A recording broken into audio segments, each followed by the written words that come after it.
Oke, Assalamualaikum warahmatullahi wabarakatuh. Selamat sore semuanya. Ketemu lagi dengan saya, Ibu Terilina Arvinta Mono Arfa. Dan di talk show series hari ini, saya akan menghadirkan Bapak Sandy Aditya, BIB MBPS CDMP. Beliau adalah rekan kerja saya di Fakultas Ekonomi Universitas Negeri Jakarta. Dan beliau hadir hari ini untuk menjelaskan tentang digital content creation and social media marketing. Oke, sebelum kita mulai talk show-nya, saya mau jelasin dulu nih Pak Sandy nih selain aktif sebagai dosen di Fakultas Ekonomi, beliau juga seorang entrepreneur dan juga praktisi di bidang digital marketing. Oke, nggak usah lama-lama lagi, kita langsung aja ngobrol dengan Pak Sandy. Oke, silakan Pak Sandy. Halo semuanya. Terima kasih kerabat saya, teman seperjuangan saya nih, teman gibah di apa namanya saya diundang untuk ngobrol-ngobrol sama teman-teman semua di sini. Jadi apa namanya? Sebenarnya ini kemarin kebetulan banget saya habis ngisi acara hal yang sama tentang digital creation. Sehingga saya akan mungkin sekitar 5-10 menit menjelaskan. Nah, setelah itu saya ngobrol-ngobrol deh sama Mbak Terry nih, kira-kira apa namanya do and don'ts-nya untuk content creation dari segi foto dan videografi. Nah, sebelumnya mungkin saya bisa jelasin sedikit background saya kalau mau tahu saya seperti apa kesehariannya. Ada di sosial media @dosen_sandi, sama semuanya any kind of platform namanya sama. Nah, itu nanti saya akan ajarin triknya. Full time lecturer at the moment, although I'm a forever entrepreneur. Dari pertama kali pulang dari overseas ke Indonesia, selain kerja langsung jadi entrepreneur sampai sekarang. Saya adrenaline junkie, any kind of extreme sport I like to do it. Some of them become my passion. Terus di sini adalah saya kebetulan part-time foto dan videographer. Selain hobi dan ngerasain hobi itu dibayar, jadi akhirnya salah satu profesi saya. Sedikit yang saya kerjakan, memang karena lagi jadi full-time lecturer, untuk entrepreneurnya sedikit saya tone down. Tapi alhamdulillah entrepreneurial thinking itu masih nyangkut, sehingga kegiatan-kegiatan yang butuh apa namanya sentuhan baru gitu atau konsep baru, saya selalu mencoba buat. Contohnya kami di Universitas Negeri Jakarta alhamdulillah mempunyai license bersama TEDx. Kalau teman-teman tahu apa namanya itu acara di YouTube biasanya, seminar yang alhamdulillah banyak banget orang-orang canggih di sana. Kemudian saya juga melakukan pendataan di kampus kita, mahasiswa wirausaha mandiri, tujuannya untuk meningkatkan ekosistem kewirausahaan. Kemudian UNJ juga bekerja sama dengan Apple Academy, Ready, salah satu startup di Indonesia, dan ketika banyak bekerja sama dengan perusahaan, saya pun membuat startup saya sendiri, tandatangan.io, yaitu tanda tangan digital berbasis teknologi yang menggunakan QR Code sebagai validatornya. Saya salah satu mentor di 1000 startup digital, jadi pengurus PWMI juga. PWMI itu pendamping wirausaha mahasiswa Indonesia. Alhamdulillah malam ini saya berangkat ke Papua nih sebagai public relation team-nya. Itu nanti 2 minggu di sana untuk foto, video, dan segala macam kebutuhan sosial media, and more project to come. Saya langsung aja ke fokus kita hari ini, yaitu kan foto dan video. Gampangnya saya akan menjelaskan ini dulu deh. Konten proses itu fokusnya ke 5 hal ini. Kalau melihat konten-konten orang canggih itu, jangan berpikir kalau mereka itu tiba-tiba bikin, asal-asalan bikin terus viral. Enggak, sangat tidak mungkin. They have to plan. They plan ahead. Sometimes they plan for a year. 1 tahun dia planning gitu kan. Setiap hari harus ngapain, itu pasti punya planning. Makin hebat Instagramnya itu pasti di dalamnya itu ada tim yang plan. Oke? Kemudian ketika planning udah ada, satu persatu plan itu harus dibuat. Setelah dibuat, didistribusi. Kemana aja nih platform-platformnya? Banyak kan platformnya, kita tahu Instagram, kita tahu TikTok, kita tahu YouTube, whatsoever, semuanya pasti didistribusikan. Once sudah distribusikan, sudah dilihat sama halayak, kita analyze. What's good, what's not, what's hot, what's not. Yang mana aja yang bagus, kita lanjutkan sesuai dengan market kita. Yang mana yang enggak, coba kita turunkan dulu, nanti lagi baru coba ketika waktunya lebih tepat. And then, once you analyze, you see the pattern, keep repeating this process. Oke, saya langsung masuk ke apa namanya untuk di fotonya ya. Jadi foto dan video itu masuk di create. Oke, apa namanya best practice for content creation itu kita harus fokus kepada mapping kontennya. Tujuan kita adalah supaya standar ya, suka ada yang likes, comment, share, and save gitu. Nah, siapapun yang melakukan hal tersebut itu adalah audiens kita. Kita harus belajar personanya mereka. Mereka nih siapa sih? Contoh kayak saya, Pak dosen Sandi. Personanya follower saya itu most likely mahasiswa. Somehow lebih banyak cowok daripada cewek. Aneh ya, padahal saya maunya lebih banyak cewek daripada cowok. Gitu.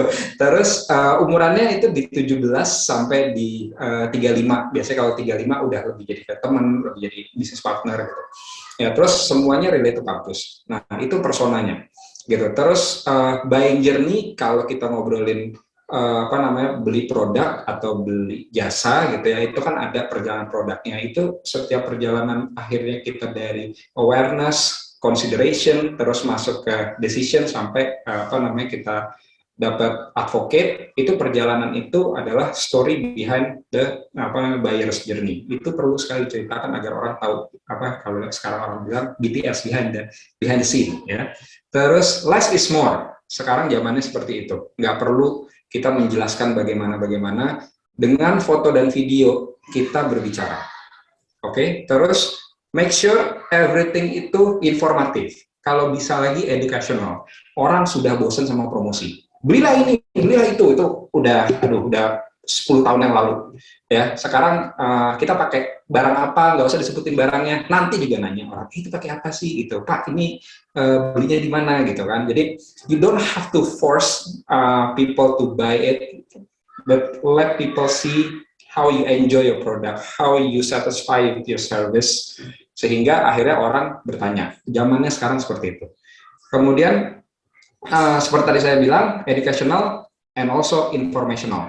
Ya, untuk desain apa segala macam itu akan penting, tapi sebagai pemanis saja. Selama itu punya education dan information, mestinya kontennya akan bisa kena sama orang.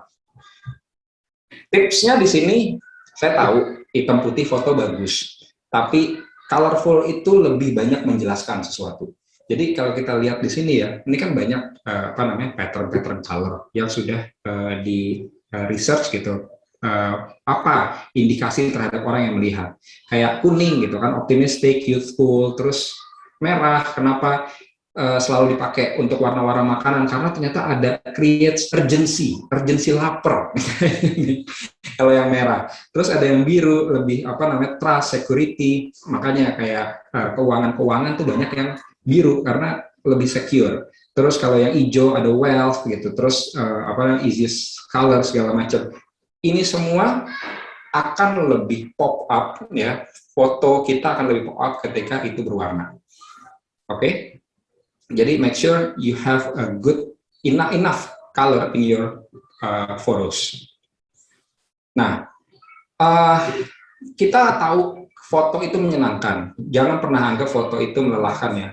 Makanya harus suka dulu. Kalau nggak suka berarti serahkan kepada orang yang suka. Saya gampang ngomong gitu aja.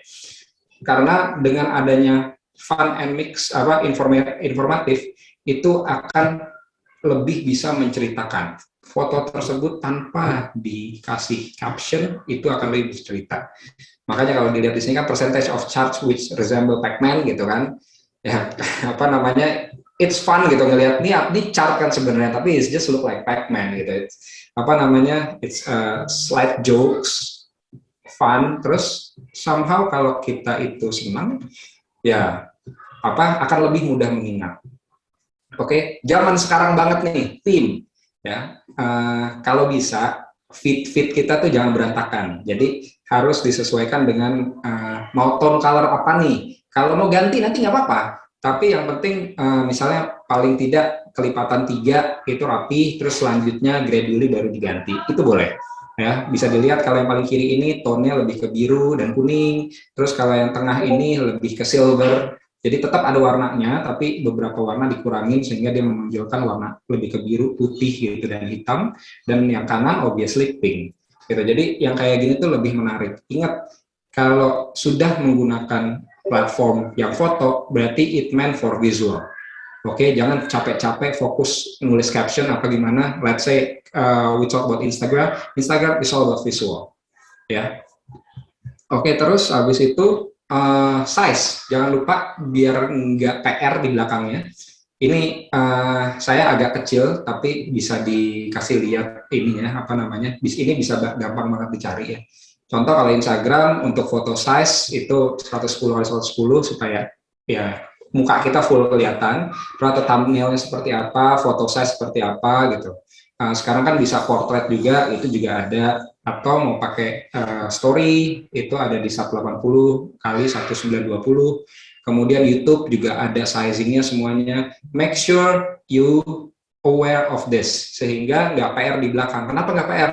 Kita udah capek-capek foto keluarga gitu, ternyata mau ditaruh di thumbnail yang square, nanti yang di kanan kiri nggak dapetan gitu kan, jadi bingung ya apa namanya. Terus kalau dikecilin nanti bagian atas bagian bawahnya putih, nah itu repot. Jadi you have to think about size first before you take a photos. Oke. Saya suka foto, kenapa? Karena foto itu mengabadikan satu momen ya. Jadi ketika saya mempunyai prinsip itu, maka di setiap foto saya selalu ada cerita. So make sure in every of your photos have story behind it. Sehingga again yang tadi saya bilang, you don't need caption. Makanya ada bilang photos speak 1,000 words, because once you have a photo with stories, itu pasti orang sudah mengerti isinya apa. Nah, ini agak teknis, lagi-lagi bisa dipelajari di YouTube gitu atau di Google. Ini ada namanya Basic Learning Composition. Oke, jadi yang paling terkenalnya ada dua, Rule of Third sama Golden Ratio. Rule of Third ini gampangnya adalah mungkin saya kasih annotate sedikit. Jadi foto itu dibagi 9, ya. Nanti ini adalah titik objek. Oke. Jadi titik-titik crossing antara horizontal dan vertikal ini titik-titik objek. So make sure your object is in there. Oke, jadi ini rule of third. Karena saking basicnya, handphone manapun pasti ada gridnya. Oke, kamera manapun pasti ada gridnya. Jadi manfaatkan itu untuk memaksimalkan rule of third. Oke. Nah, terus berikutnya adalah golden ratio. Golden ratio itu agak aneh sih ya.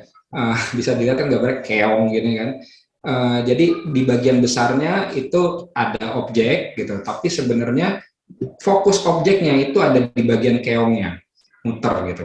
Ini itu practice to make this kind of photos, tapi emang tinggal latihan aja sih, nggak susah.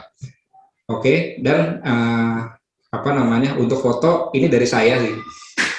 Foto itu nggak susah, asli nggak susah. Yang penting adalah istiqomah. Take your pictures every day. Setiap hari pakai handphone, pakai apa, nggak usah pusing-pusing masalah gadget. Saya orangnya kebetulan fungsi, jadi pakai handphone pun asal angle-nya bagus, itu pasti bisa produce good photos.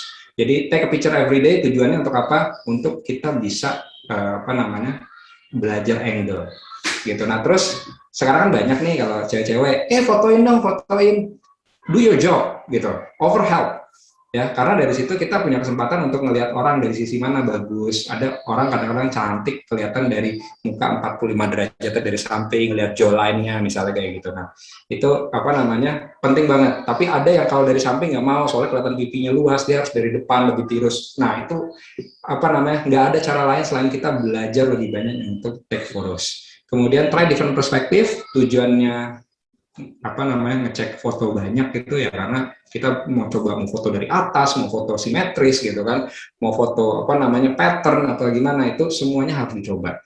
Nah terus habis itu don't know what to do, misalnya mesti gimana nih. Saya nggak bilang copy ya, kalau artis itu steal, soalnya artis bukan copy. Try to steal somebody else technique, silakan. Kalau ada satu atau dua influencer yang fotonya bagus, coba ikutin gitu. Tujuannya apa? Menambah hasanah teknik kita. Nanti dengan kita belajar banyak seperti itu, kita akan menghasilkan satu point of view ya kombinasi dari semua tersebut. Jadi apa namanya punya beda. And then back ya, saya sampai ulang ini practice every day. Oke, ini sangat-sangat kunci sekali.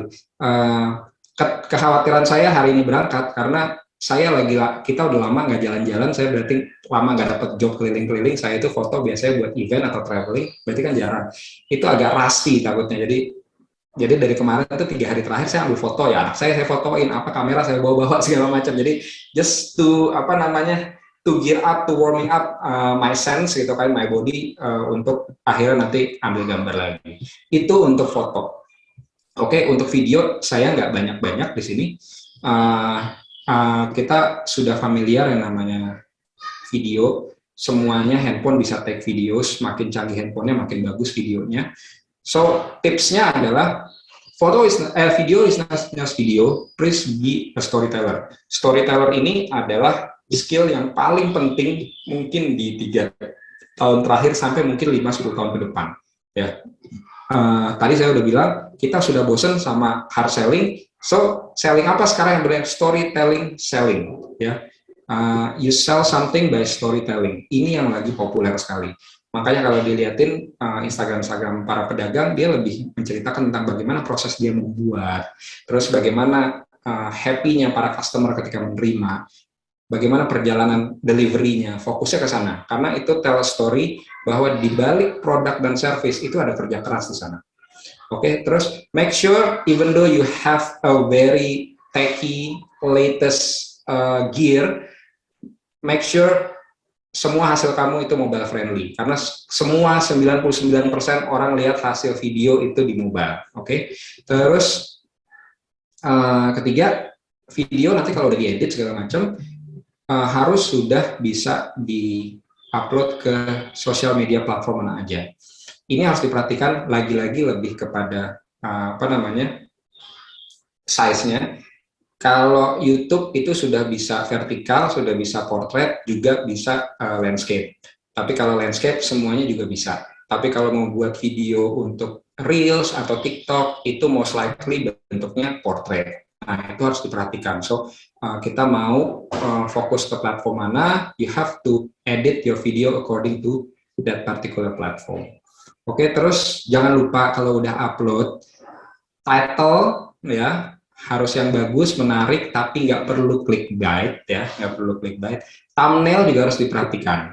Jadi kalau di YouTube itu habis upload video, itu bisa upload thumbnail lagi. Jadi thumbnailnya bisa ya kita lagi ubah-ubah foto. Ini contoh kan ini bisa dijadiin thumbnail nih kayak begini. Konten yang rapi, mudah, dan istiqomah gitu kan. Tapi nanti isi videonya ya video saya lagi ngomong gitu. Jadi yang kayak gini itu bikin menarik. Judulnya, terus gambarnya, kurang lebih seperti itu sehingga ada engagement untuk orang melihat apa yang kita buat. Terus ingat, sekarang itu orang-orang makin kejam untuk berpaling ke hal lain ya. Ketika mereka tidak tertarik sama video kita, 6 detik pertama mereka akan pindah. So, engage the viewer in the first few seconds. Gampangnya apa? 6 detik. 6 detik itu dari mana? Dari contoh iklannya YouTube. Ya, kenapa YouTube itu 6 detik udah bisa kita skip? Berarti 6 detik itu adalah momen dia bikin kita considerate barang atau jasa dia. Don't forget the CTA and CEO. CTA itu click to action.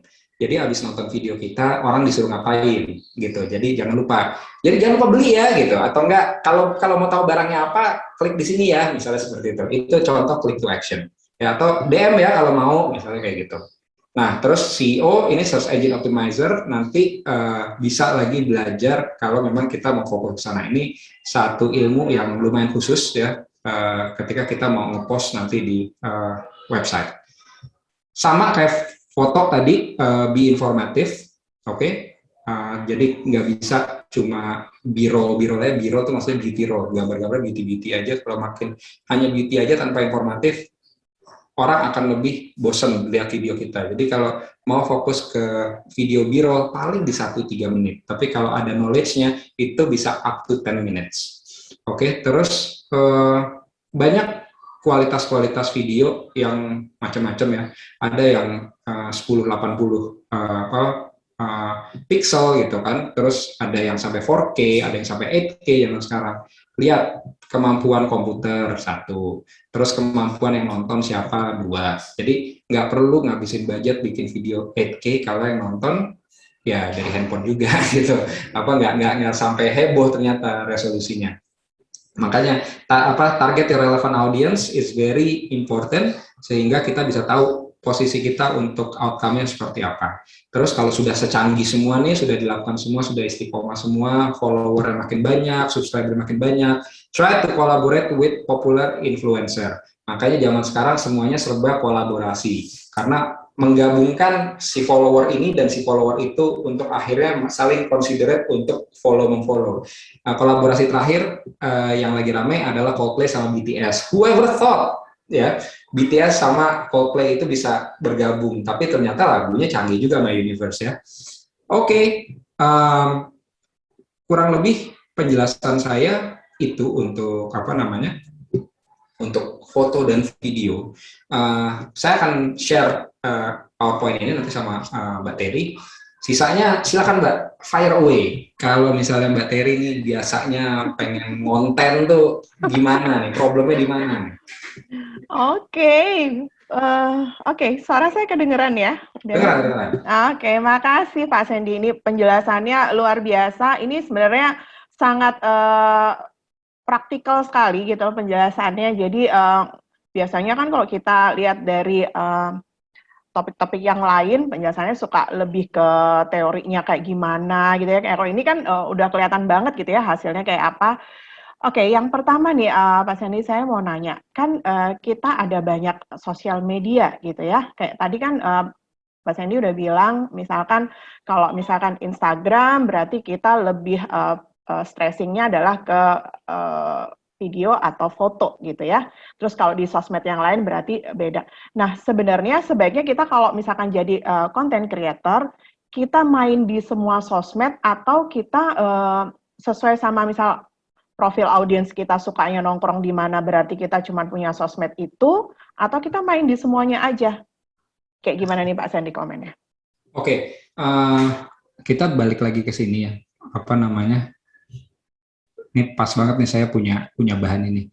Jadi kan kita ada plan, create, distribute, analyze ya. Yang saya analyze pertama diri saya dulu, yang paling gampang. Saya nyamannya di mana? Gitu. Saya nyamannya di mana? Saya nyaman di Facebook karena itu salah satu Instagram sosial media yang awal-awal. Jadi banyak hal yang saya taruh di sana, saya udah familiar di sana, sampai saya punya page, saya pernah coba boost post gitu ya, kalau emang kita mau coba search engine marketing ya. Terus saya nyaman di Instagram. Kenapa? Saya itu sudah pakai dari 2011. Oke. Terus saya tapi nggak sampai di situ, saya mencoba Twitter. Saya coba, saya nggak gitu nyaman. Tapi tetap saya mau pakai. Akhirnya apa? Twitter itu tempat ide saya. Jadi kalau ide saya ngepost, ide apa saya ngepost di situ. Nggak peduli bikin kuliah Twitter apa thread itu nggak perlu. Terus untuk YouTube saya agak nyaman, tapi problemnya adalah ya nanti teman-teman pasti ngerasain nih. Once you get used to make a content, you have a standard of content. Terus kadang-kadang kalau kita nggak punya banyak waktu, terus kita mau bikin konten yang sesuai standar kita tuh, aduh nanti repot, males atau segala macam, suka begitu pada akhirnya. Sekarang mencoba merendahkan standar gitu. Akhirnya ya kayak zoom udah post aja segala macam. Terus saya nggak gitu nyaman sama TikTok karena ya bukan sombong ya, tapi kayaknya bukan market saya deh, receh banget gitu. Pengen bikin gitu, tapi akhirnya 1-2 belum terengage dengan baik. Tiba-tiba si Instagram ngeluarin Reels untuk dibuka di Indonesia. Padahal Reels itu udah lama sebenarnya, tapi di Indonesia baru. Saya nyaman di Reels. Gitu. Saya nyaman di Reels. Sehingga dari semua cerita itu, saya lihat, oke, saya pertama kali nyamannya di YouTube, Instagram, dan Facebook. Saya akan fokus di sana. Nah, ketika saya fokus di sana, saya mulai mencari market saya. Habis itu market saya analisa lagi, personanya seperti apa, mulai akhirnya merapikan konten sesuai dengan personanya in audience. Gitu. Oke. Jadi beda-beda sih, beda perspektif. Jadi silakan aja. Oh jadi oke, kalau Pak Sandy berarti lebih ke profiling diri dulu, nyamannya di mana, baru nyari profilnya audience gitu ya? Betul. Bukannya kita, tapi kan ada yang beda perspektif yang biasanya nyesuaiin profilnya audience dulu, baru kita nyemplungin diri ke situ gitu ya. Kalau ini nyari nyaman diri sendiri. Oke. Kemudian tadi ngomongin tentang apa ya tadi ya? Yang terakhir saya lupa. Seru sih emang kalau bikin konten gitu, saya ngelihat banyak mahasiswa saya yang kemarin deh saya habis ngobrol. Ada 2 nih mahasiswi, dia udah rajin di TikTok. Saya tanya, oke, I see you girls TikTok. Ngelihatnya juga udah puluhan ribu follower gitu sampai jutaan. Do you get something from TikTok? Mereka bilang iya dapat. Yang satu udah ngeset red card. Red card tuh bayaran standarnya dia ya. Red card saya lagi mau naik nih Pak. Tadinya per video itu 250.000, sekarang jadi 400.000. Oh gitu. Terus wah kalau yang satu lagi masih terima aja. Terus emang udah sponsor apa aja? Macam-macam. Udah apa namanya MS Glow udah gitu. Terus apa namanya something untuk apa namanya something itu namanya make up. Yeah. Kayak gitu-gitu. Terus keren juga ya gitu. Ternyata orang yang sekarang itu trennya adalah ke micro influencer. Jadi kita nih, bukan ngomongin mahasiswa ya, kita gitu. Yang dosen aja itu sudah bisa influence at least 100-200 orang kan ya. Mahasiswanya. Iya, mahasiswa tetap gitu, biarpun pakai ancaman nilai misalnya gitu kan atau apalah gitu. Itu udah bisa. Sekarang jadi target mereka tuh ke sana. Daripada nyewa maaf gitu ya Anya Geraldine atau Raffi Ahmad yang udah puluhan juta gitu, mereka engagementnya lebih ke apa namanya biar namanya naik aja. Tapi kalau yang lebih ke considerate akhirnya terus make a decision to buy the product, micro influencer sekarang lagi kuat. Oke. Nah saya udah ingat nih sekarang. Tadi kan Pak Sandy ngomong kalau misalkan udah kita nentuin misalkan kita nyamannya di mana sosmednya, terus kemudian audiens kita juga cocoknya di situ, baru kita nanti mulai rapihin konten. Jadi sebenarnya better mana sih rapihin konten ketika konten itu udah ada terus baru kita rapihin, atau kita mulai dari awal dengan udah rapih gitu? Mending mana sih? Ini pertanyaan yang suka bikin anak sekarang overthinking. Oke. Kenapa? Karena gini, kalau saya selalu berpikir gini, konten itu adalah momen. Jadi there's no point ngapus konten, gitu. Kecuali memang yang apa namanya terlalu vulgar apa bagaimana sehingga ya sampai Instagramnya pun take down itu terserah lah. Tapi kalau saya bisa dilihat di sosial media saya Pak Dosen Sandi, kalau dilihat dari bawah itu foto-foto aja biasa, tak. Terus lama-lama saya mulai pakai quote gitu kan. Terus habis saya pasang quote, saya juga, aduh, ini kapan momen gue ngepost momen gue lagi gitu kan. Akhirnya saya selang-seling quote sama foto-foto saya gitu. Terus makanya, jadi saya pikir nggak ada masalah kok. Untuk akhirnya tadi kan kita bilang gradually changing theme gitu. Tapi kalau anak sekarang benar-benar berani ngapus semuanya, ngapus. Tiba-tiba ganti timnya rapi gitu.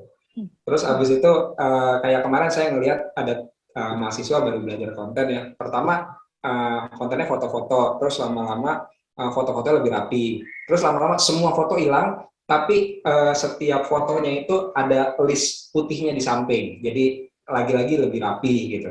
Nah itu ya lagi-lagi balik ke ini sih, balik ke taste.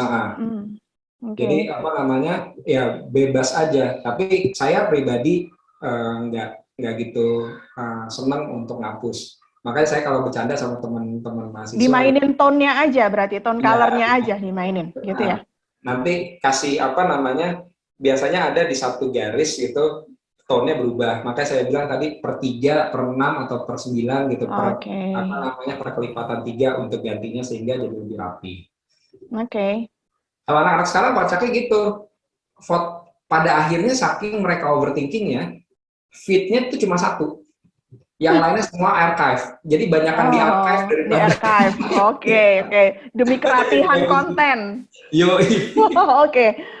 Oke, sekarang saya mau nanya, apa sih bedanya kalau ini teknik banget gitu ya, bedanya foto orang sama foto produk gimana nih? Mungkin ya, siapa tahu nih teman-teman mahasiswa ada yang punya ini kan bisnis online juga gitu ya. Apa sih secara teknis yang membedakan kita ketika foto orang gitu ya, sama foto modelnya orang gitu, sama misalkan makanan, produk lah kayak gitu. Apa Nih, sih? oke.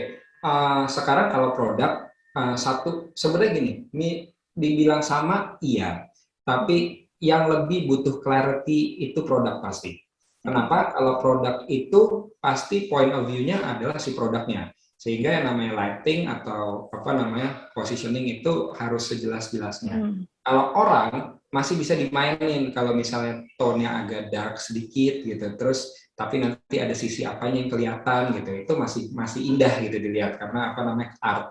Tapi kalau makanan udah nggak mungkin gelap. Apa Oke. namanya produk kecantikan udah nggak mungkin gelap. Jadi bener-bener cahayanya harus cukup, terus semuanya terlihat jelas, lebih ke sana sih. Oke, Gitu. makanya biasanya kalau produk sampai kadang-kadang mesti dioles-oles gitu ya biar oh ini Ya supaya apa betul. lebih color-nya lebih tajam aja gitu ya Ya, jadinya ya. benar clarity-nya harus tinggi.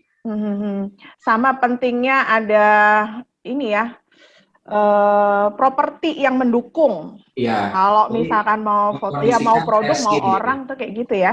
Ya, properti itu apa namanya bikin kita lebih terlihat natural pada keadaan sesuai dengan frame-nya gitu. Jadi apa namanya si audiens akan mudah membayangkannya.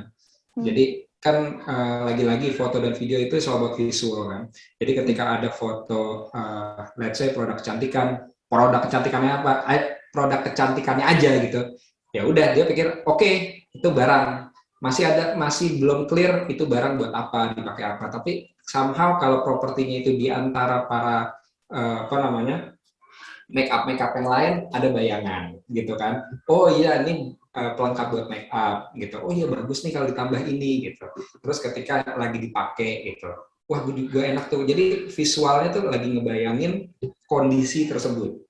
Benar, benar banget. Makanya Jadi kadang kalau orang misalkan dia kontennya misalkan kayak kosmetik kayak gitu ya, ada kalanya emang produknya, ada kalanya modelnya, bisa juga ya, kadang nunjukin kalau dia misalkan waterproof atau apa gitu, jadi manfaatnya atau ya. kelebihannya, uniqueness-nya ditonjolin. Jadi itu Nah, itu oke. buyer persona apa bukan buyer persona itu namanya buyer's journey. Jadi Mhm. perjalanan ketika pembelian itu dan proses makainya apa segala macam itu yang lagi apa namanya sangat-sangat dipakai sama orang sekarang gitu. Iya. Belilah ini gitu udah nggak gitu sekarang. Oh, itu old school banget itu, old school Ya banget. old school Kalau lah jam bisa dating. itu brand nggak usah disebut, tapi orang tahu gitu ya, kita Ya. lagi ngonten tentang apa gitu, tanpa harus nyebut merek, nyebut barangnya gitu, tapi itu apa smooth aja gitu kita nyampein iklannya. Oke, Uh, tadi itu mungkin nyangkut kayak Pak Sandy tadi ngomongin tentang storytelling kali ya itu ya. yes. Ya, oke. Storytelling. Jadi apa namanya? Saya ada dua brand yang kemarin diceritain sama Mas Yudi saya yang apa Hmm. dibilang TikTok, seleb TikTok gitu ya. Hmm. Jadi dia di endorse sama dua produk. Yang satu produknya itu sekarang lagi booming banget, bener-bener lagi booming. Kayaknya semua orang di endorse sama itu.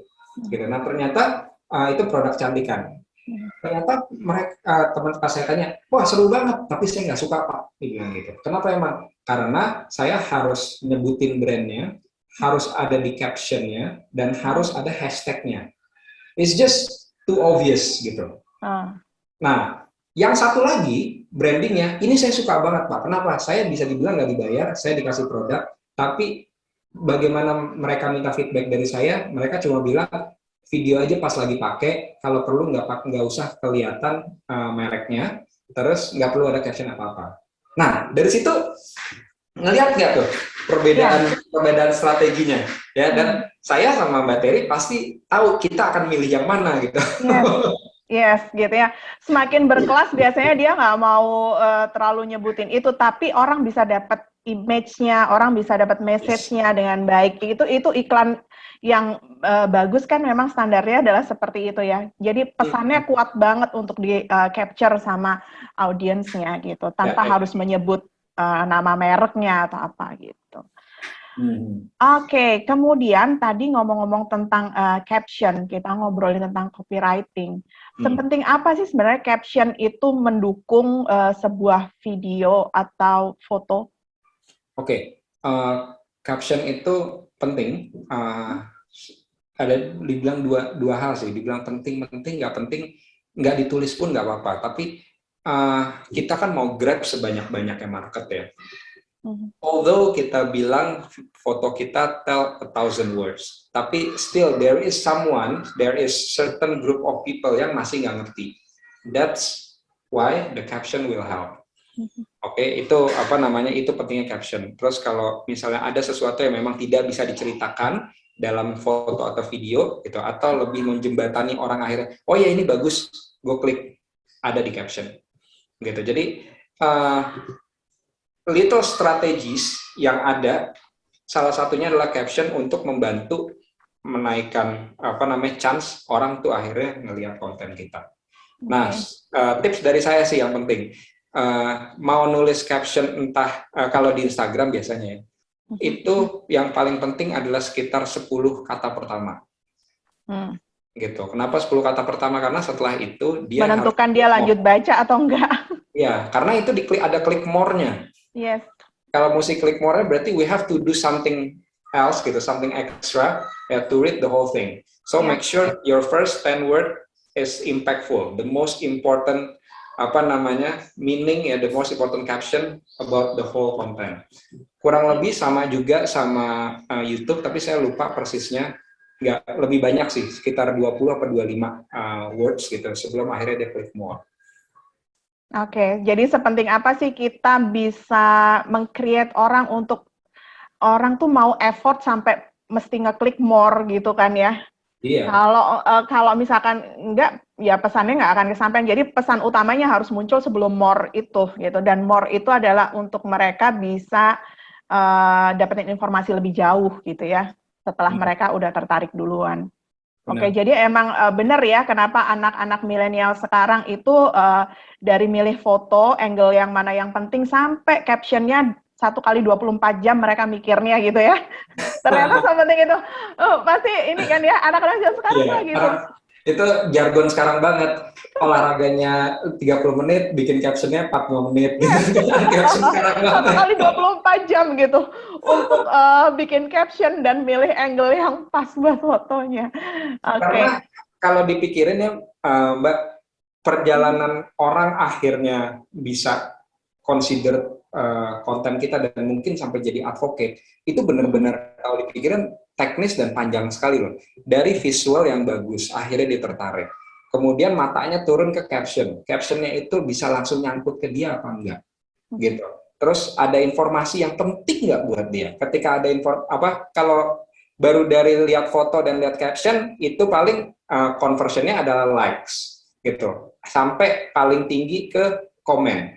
Tapi kalau misalnya sesangat informatif itu, baru akhirnya mereka pindah ke share dan save. Jadi kalau dari kasta digital marketing kan like sama komen itu termasuk yang rendah. Tapi Iya, kalau kita bisa sampai share dan save itu lebih tinggi. share. Ya, karena Jadi advocate-nya itu udah paling mentoknya itu advocate. iya, Dia betul. bisa, Jadi ya, panjang, yes, panjang yes. banget sebetulnya. Dan kebanyakan kita cuma targetnya adalah di like and comment gitu ya. Padahal yang paling targetnya itu adalah ketika dia udah mau share gitu, voluntarily dia mau share itu ke orang lain gitu. Ya, Karena itu baru exponential efeknya itu kelihatan di situ gitu ya. ya, betul. Oke, kemudian kalau tadi udah ngomongin foto, sekarang kita coba ngomongin tentang video. Kalau untuk video sendiri itu kan contohnya tadi kalau kayak di Instagram ada Reels, kemudian ada TikTok. Nah, bagusnya video yang kayak gimana yang bisa apa ya, tertarik ya, bikin orang tertarik itu mesti kayak gimana sih kalau nyeritain misalkan produk dan berapa menit sih harusnya kita ngejar waktu untuk dapat golden moment-nya gitu loh. Oke, saya tadi sempat naruh di sini nih, apa namanya, sedikit tambahan aja, video length. Kenapa Facebook bisa sampai 3 atau 5 menit? Facebook itu apa namanya, community, ya. Jadi yang masuk teman kita paling tidak lebih kenal kita sedikit lah gitu daripada di Instagram, sehingga dia akan lebih mau melihat konten yang ada apa yang kita share. Instagram itu lebih jungle kalau menurut saya. Itu antah berantah, main like apa follow aja nggak jelas, sehingga suka sama kita, yes, mungkin karena sama-sama dosen, sama-sama teman. Apakah dia suka konten kita? Belum tentu, kan gitu. Iya. Jadi apa namanya, karena nature-nya begitu, engagement yang dibutuhkan itu lebih singkat lagi. Makanya story kan bikin 15 menit sampai 60 detik, 15 detik sampai 15 detik. Ya, ini apa namanya? Ini golden moment-nya. Kalau Twitter, nah Twitter ini 140 detik. Si Twitter itu somehow dengan angka 14 ini erat sekali. Saya nggak tahu kenapa. Kalau karakternya kan 144 gitu, video pun 140 gitu. Karena feng shui-nya kali ya. Feng shui-nya. Feng shui-nya Twitter tuh kayaknya. Kalau ini bisa lebih panjang karena kenapa? Twitter itu lebih tempat viral. Apa yang ada di Twitter biasanya belum ada di tempat lain. Sehingga kalau kita mau share sesuatu yang apa namanya signifikan gitu, terus apa, itu tempatnya Twitter. Gitu. Jadi Twitter itu apa namanya, tempat cikal bakal viral. Ya? Iya, tempat cikal bakal viral.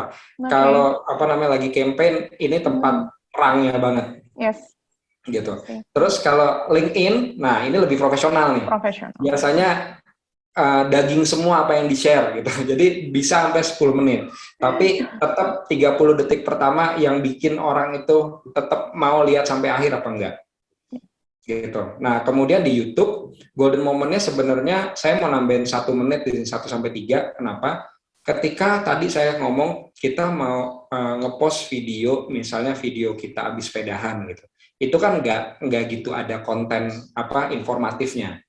Nah, ketika video-video tersebut kita mau upload, paling enggak 1 sampai 3 menit itu cukup. Sesuaikan dengan nature sosial medianya. Makanya kita harus sesuaikan. Tadi kalau dibilang Facebook itu lebih ke komunitas, makanya orangnya lebih kenal sama kita, so 3 sampai 5 menit itu masih bisa. Instagram lebih hutan, ya nggak dikenal orang-orangnya, sehingga momen untuk akhirnya suka sama konten kita ada di 15 detik sampai 60 detik. Kalau Twitter itu jungle-nya jungle banget sih ya, dan tempat cikal bakal viral, sehingga video-video yang ada di sana lebih suka dilihat sama orang, lebih panjang gitu, dan untuk di-share lebih lanjut. Kalau LinkedIn lebih profesional, karena ya LinkedIn is LinkedIn gitu, profesional untuk sharing kerjaan atau segala macam, sehingga 10 menit itu masih bisa, karena biasanya isinya tuh lebih knowledgeable ya, tapi tetap menggunakan 30 detik pertama untuk engagement para viewer melihat sampai habis. Kalau YouTube, saya tadi bilang kalau misalnya hanya B-roll atau beauty roll atau tentang ekspresi atau apa namanya video highlight, itu sebenarnya bagus di 1 sampai 3 menit. Pokoknya tanpa knowledge itu 1 sampai 3 menit. With knowledge bisa sampai 10 bahkan 15 menit, seperti apa yang kita lakukan sekarang ya di video hari ini. Jadi telah perhatikan golden minute sama golden second-nya di sini agar bisa lebih engage video-videonya nanti. Oke, berikutnya nih saya mau nanyain tentang kalau misalkan teman-teman lagi mau bikin kayak, balik lagi kita coba ya ke foto. Mereka nggak ada lighting, cuman gadgetnya sederhana aja gitu, misalkan pakai handphone. Betternya ngambilnya di jam berapa sih, Pak Sandy, untuk bisa dapat apa namanya lighting yang natural gitu ya? Oke, golden hour pagi dengan kondisi cerah tanpa awan itu ada di jam 6 sampai jam 8 setengah 9. Oke. Gitu. Jadi, kalau sore bisa nggak sih? Kalau Kadang sore orang kan juga bisa bilang kadang-kadang golden lighting-nya kan juga bisa di sore gitu. betul. Kondisinya cerah, tidak berawan, itu ada di jam 4 sampai jam 6. Oke. Golden momennya benar-benar di antara jam 5 sampai jam setengah 6 lah. Gitu. Oke. Nah, setelah tadi kita udah ngobrolin gimana cara bikin konten, mau tentang foto, mau tentang video, kemudian copywriting terkait dengan caption.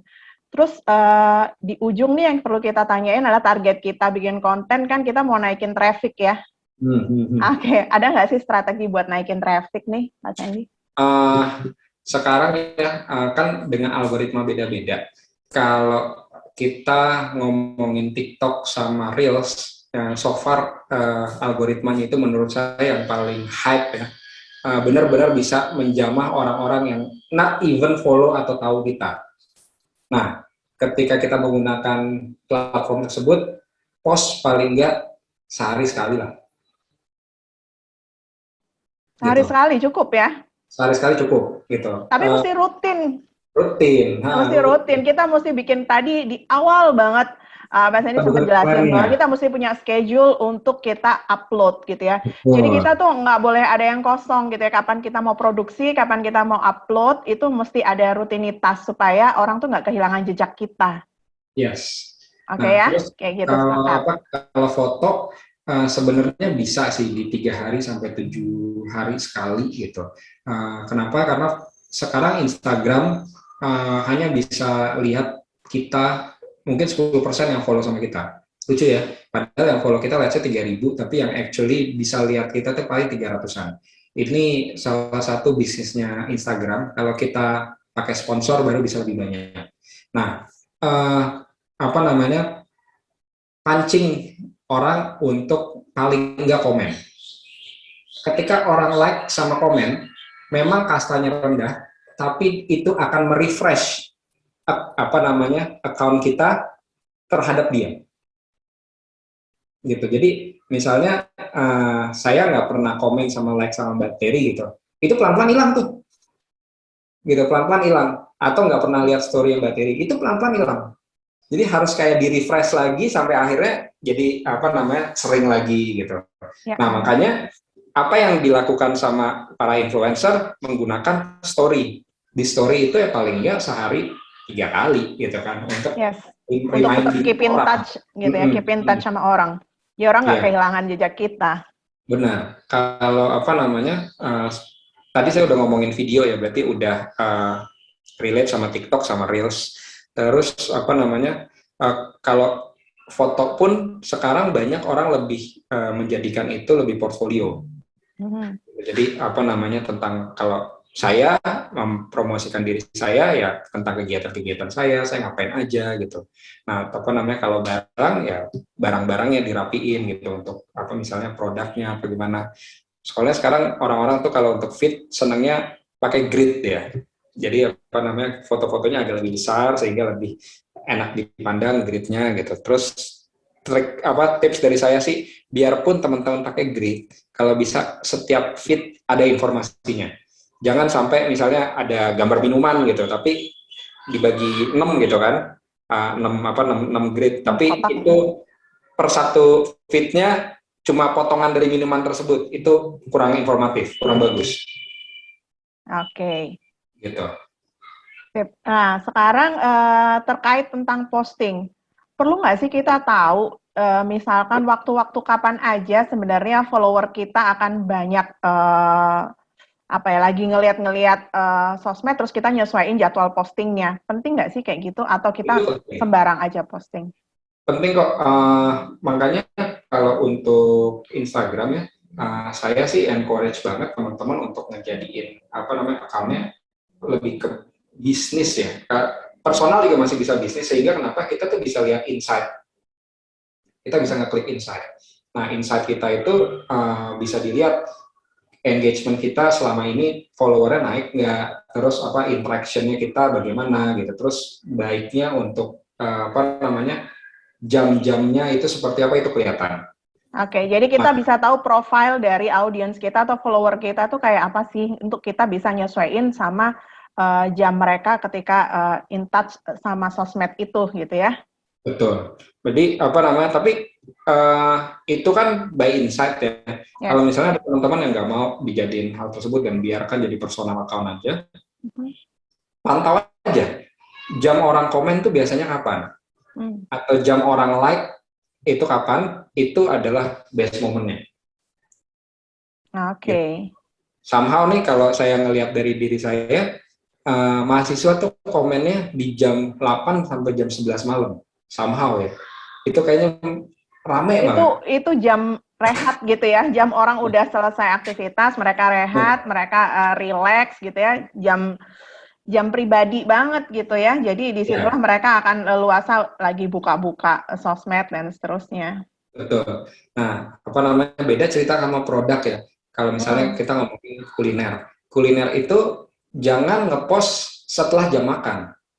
Iya, nggak jadi inspirasi dong postingannya, gitu ya. Nggak jadi inspirasi lagi.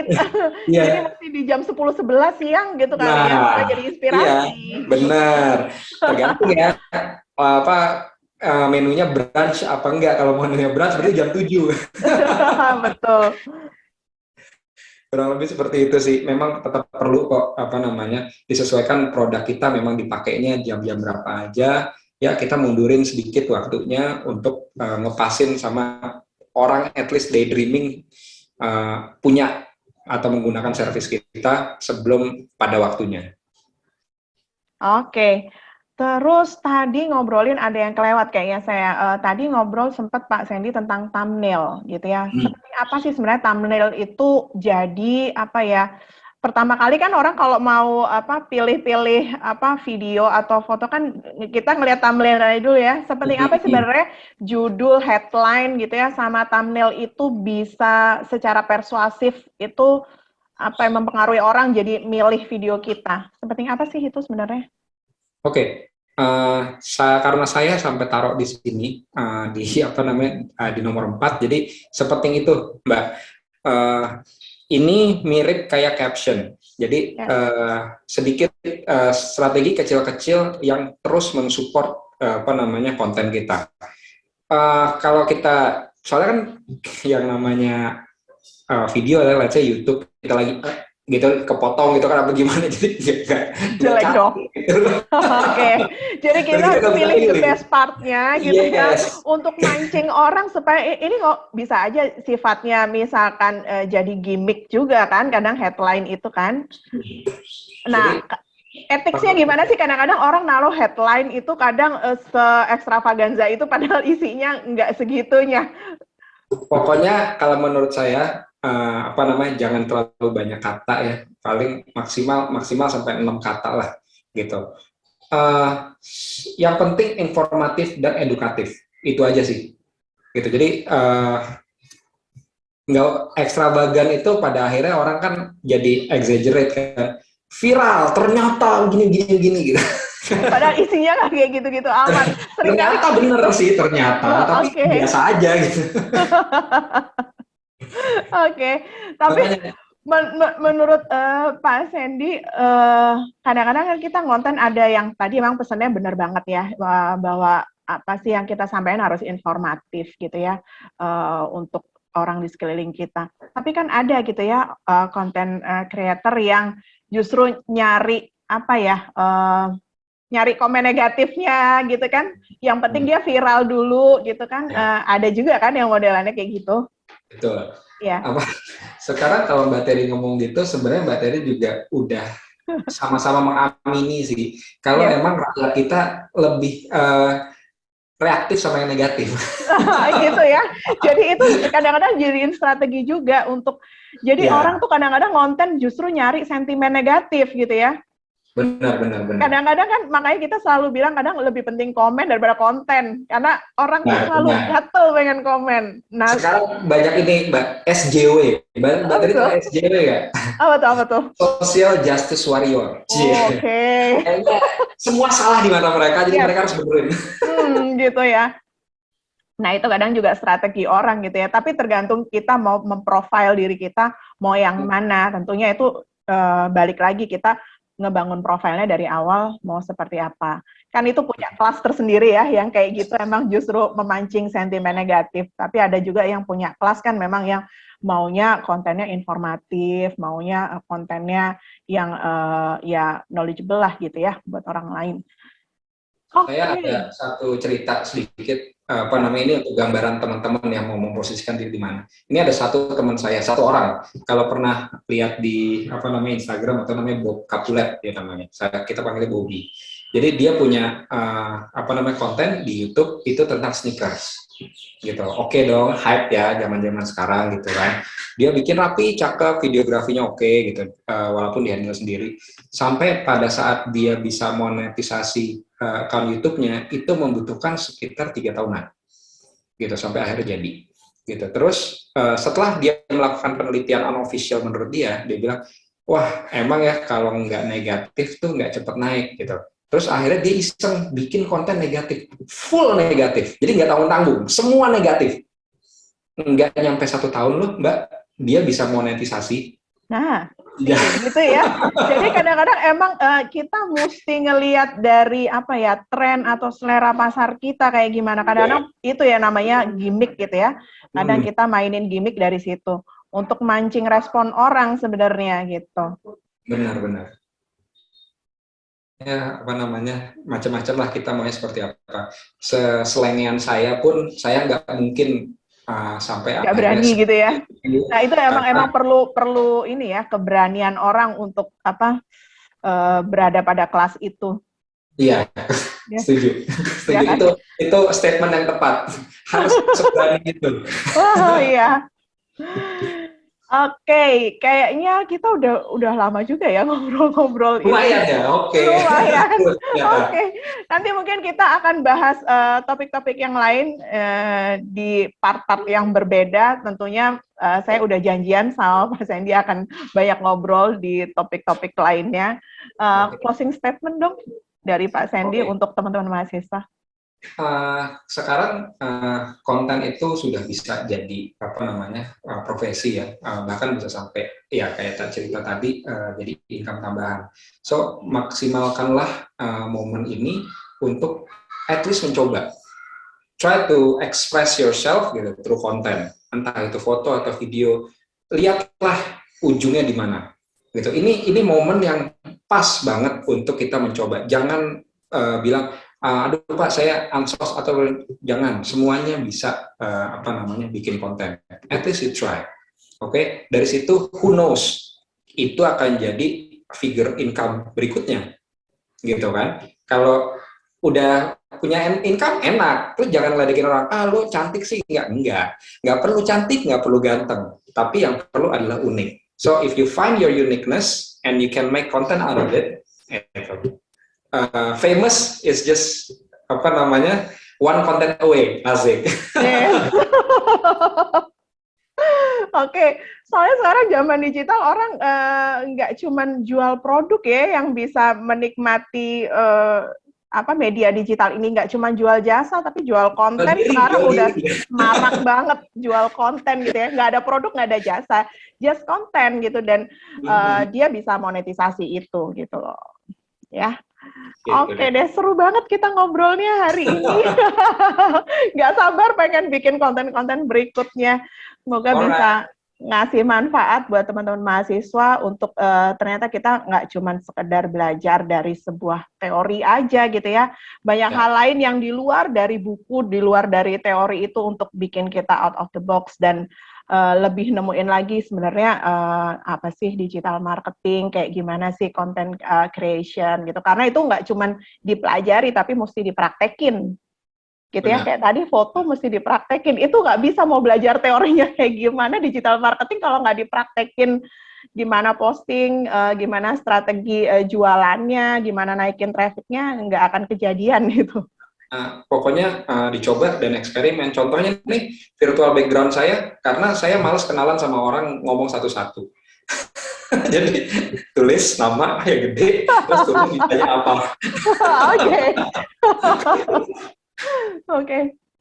Oke deh, thank you Pak Sandy. Ini selamat ntar mau melakukan perjalanan ke Papua. gitu ya, untuk tugas negaranya, untuk PON. Oke, sukses buat Pak Sandy perjalanannya.